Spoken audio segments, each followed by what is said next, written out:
Only micro adjustment that I think I've ever done in my life is suck in my belly.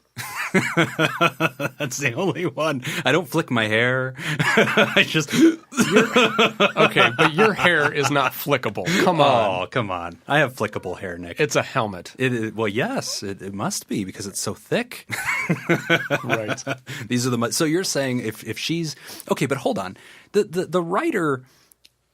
What's not in dispute is that she is sending signals. They almost had sex. Like, it's a pretty good signal. But, also this. Like, this is an example of somebody that's actually trying to send signals. And he's like, I don't dispute the signals. I dispute the message. What are you trying? Or the motive behind it. The motive, yeah. Well, and I think, that's a good question. I mean, it could be that maybe she does like you, but she's just not. She's got some insecurities. She's not really ready for you. Yeah, she's not in like. I like you, but I'm not in like with you.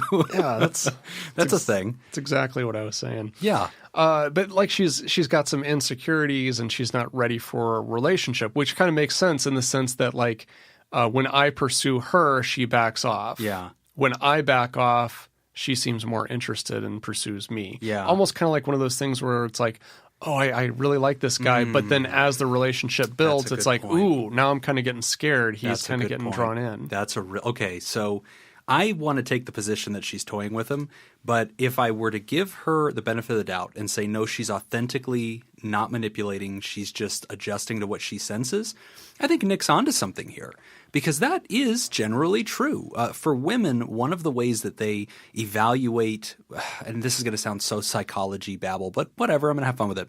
So one of the ways that females evaluate the mating potential and value of a male is by their social value. So if you're a guy who seems desperate and you're way too eager for them, they assess that their value is probably higher than yours and they're not going to necessarily be as attracted. However, if you seem, for whatever reason, like you have a higher value, which could include other people liking you, it could include material things that kind of signal value. It could also include disinterest, because if you're disinterested and you're not necessarily looking for them, now they sense, wait a minute, like there's a value here. And that can actually make you more attractive. Now, women don't like that I'm saying this because they're like, no, don't just ignore us to get our attention. Okay, but it works. It works. It's not my fault that it works. Exactly. So ignore her, dude. That's the answer to either one of these, right, Nick? Like if she's playing you, pull back. If she's not playing you, pull back. Why? Because it's working, dummy. You do like her. So if you do like her and now you're pulling away and she's heading towards you, don't complain. This is great. Keep up the strategy you're doing until she crosses a line that there is no longer denying that she is signaling interest. She will come out and say it, or she'll give up. But either way, you win. Right. Jim still listens to Nickelback. Oh, Lord. Now, one other thing that I want to add. Las Vegas, by the way. Right. One other thing that I want to add to this. Stay on focus, Jim. Stay on point.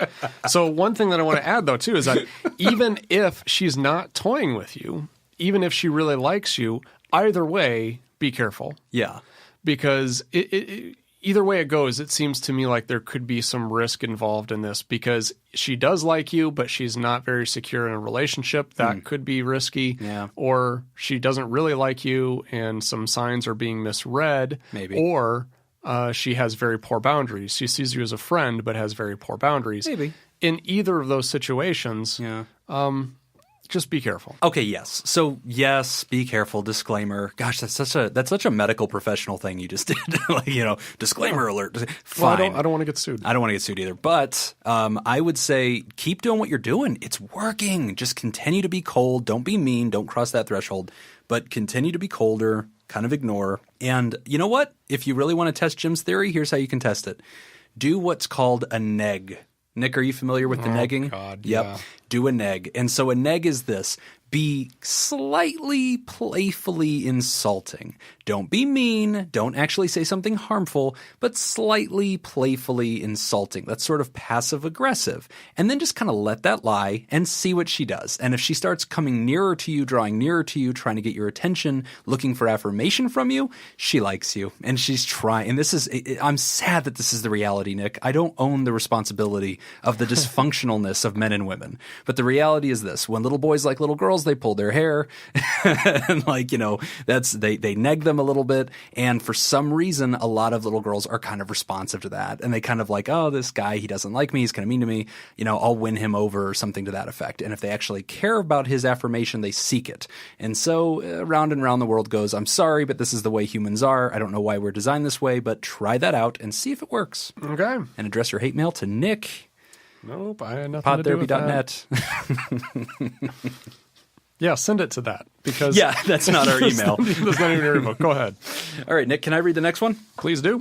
All right. This one is titled, I'm in love with my friend and can't stand it. Seems Nick, to be the theme. Are you writing into the show? You didn't have to do this. Time for a Jim fun fact. Jim still uses Internet Explorer. If that were true, you'd know that it's now called Edge. It's not even Explorer anymore. Okay, Microsoft Edge. And no. You said you weren't going to refute any of these. Oh, that's right. Well, then I use Microsoft Edge. Okay, so this question, which Nick wants you to know he didn't write, is I'm in love with my friend and can't stand it. Okay, let's read it. I want to tell her. Oh, guess it's not me. I want to tell her, but I'm afraid it'll ruin our friendship and make her hate me. But I seriously can't stand it anymore. She knows I think she's gorgeous, but she doesn't know to what extent. Our friendship was based upon friendship, without this intention. But now I can barely stand it. Last night we were on the phone for 8 hours with her bawling her eyes out because her boyfriend is a piece of crap.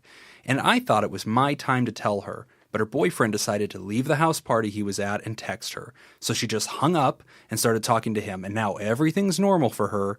But for me, this crap is piling up. I hate myself. Yee, that's a tough one. Yeah, well, I mean, don't hate yourself. Number hate yourself. One, don't hate yourself. This is something that everybody seems to go through. You don't have to hate it all. No, you got to go somewhere, Nick. But this is something that everybody goes through. So don't feel like this is about you. It's not. This is something that it's very frustrating when dating. The whole dating game really is kind of frustrating because, I mean... He's not dating, Nick. Oh, They're right. friends. No, I know. Yeah. But, you get the idea. You get what I'm saying. I guess the thing is that you have to remember that you are worth more than self-inflicted torture. And if you are friends with her, I would say, number one, it seems pretty obvious to me that she doesn't view you the same way. Yep. She's not going to be calling and bawling to you about stress in her current relationship if she's into you. Yeah. She's definitely seeing you as a friend. Yep. And if this becomes too difficult, you have to at some point figure out where your boundaries are. Yes. And what you are going to do for yourself and for your own mental health. Yep. Because let's play this out. What happens if you stay in that? Yeah. If you do not work through this and this continues on, then you essentially have a front row seat to her dating life. Right. And dating other men. And it bothers you. Yeah, that would be torture to see somebody that you really like and care about dating other guys. Yeah. And you get to see the rise and the fall. Yeah. And there's nothing you can do about it. No, I listen, I get it. Nick went out with another therapist last night and got a beer. And, I wasn't going to bring it up, but, I was available. This is just the episode for airing grievances, isn't it? We need to bring in another therapist to do couples counseling so we can get all this crap out. Okay, so I'm going to take a slightly different approach, Nick. Here's the deal. There's a lot of guys who could relate to what this writer wrote in some form or fashion. It's specific, but they can relate to this idea of, I'm really good friends with this girl. I really care about her. I tell her how gorgeous she is. I really like her. She comes to me whenever she's talking about her boyfriend and stuff, and I am chomping at the bit to take my shot, right? To take my shot and to tell her. So I have a few notes on this. Okay. First note. It is never the right time to, quote, take your shot when she's grieving the loss of her boyfriend or she's in the middle of drama. Yeah. That's a home wrecker. That's not There's nothing good. That's bad timing. You're kind of a jerk if you pull that off. Don't do it. And it's also trying to take advantage of her vulnerability. Yep. Don't do that. You're better than that, okay? And you might be thinking, this is my chance. I'm kind of put off by that language. If I can be honest with you, I don't love it. I don't want to see you taking a shot, taking a chance when she's the most vulnerable, the most insecure, and she's bawling her eyes out for 8 hours. If you feel like you care about her and you want to improve her and say, hey, you know what, you're awesome. Don't let this guy treat you bad. You're valuable. Okay, that's a good friend thing to do, and that's a good pre-boyfriend thing to do. Fine. But to think this is my opportunity to say, and I love you, I want to be with you, break up with him, run away with me. No, that's selfish. That's selfish. You're adding to the problems. Yes. Yeah, and my second gripe is this. There is this thing that has happened in the world, and it's becoming much more visible because of social media. But there's this now hashtag nice guy. And nice guys in this language are these guys that say, I'm the nice guy, I always finish last, I'm the friend, and why won't she notice me? She dates all these bad boys and guys that are mean to her and don't love her, but here I am and I deserve it and I deserve to be noticed. And it frustrates women to no end. Because a lot of women have this nice guy friend who's like on deck to be the next boyfriend. And they're like, I thought we were friends. Why can't we have a self-evident, self-contained friendship? Why does this have to be an audition for something else? And why do I owe you any kind of romantic capital in my life merely because you are nice to me? Because you are a good human. Why does everything have to amount to, and therefore I owe you a chance, and therefore we're supposed to be romantic? So I'm not seeing that guy has quite crossed that threshold. But because I kind of hear some of those sounds in this paragraph, listen, I'm going to come right out and say it. This nice guy thing is a bad way of thinking. It's a toxic and poisonous and selfish way of thinking. Women do not owe you any kind of romantic capital merely because you are a nice person. If it's founded on friendship and it becomes something more, fine. But that frustration I hear in this guy's voice where it's like, this was my chance, almost like, can you believe her? She went back to that jerk, and left me behind. And it's like, whoa, buddy, I don't want to hear that kind of thinking. If you're truly her friend, then you should encourage her to be happy. If you think that boyfriend's bad because he's bad and that's it, that's one perspective. But if you think I deserve you, he doesn't, you owe me some kind of attention that you give to him, no, your mentality is in the wrong place. Get out of that nice guyism. I don't think it's helpful. Yeah, I would agree. End rant. Yeah. And Jim buys his khakis from Lululemon. They don't even sell khakis. So what would your advice be then, Jim? Like, do you think he should just completely ignore this, go back to just being friends? Do you think he... I don't know. I mean, I'm also pro honesty. Yeah. So if you recognize that this is a problem, you recognize I have feelings and I feel that I'm being dishonest by not telling you, fine. But you also own the risk and you also own the consequences that she may no longer feel comfortable talking to you. And once you reveal that there's no going back. So that's okay. I want you to be you. And if this is how you feel, say it. But first, you better get rid of that entitled mentality. She doesn't owe you anything. And so she has never signaled anything. She has never led you on. You're the one who wants this to be something more than it is. Approach it humbly. And if she says no, or this is not the right time in her life, or if she's in a relationship and you're trying to mess with that, don't be surprised if this whole thing crumbles and she's not interested. So my advice is tell the truth if you feel like it's time to tell the truth. And if you can't tell the truth right now because it's not the right time, then you need to just kind of suck it up and be a friend.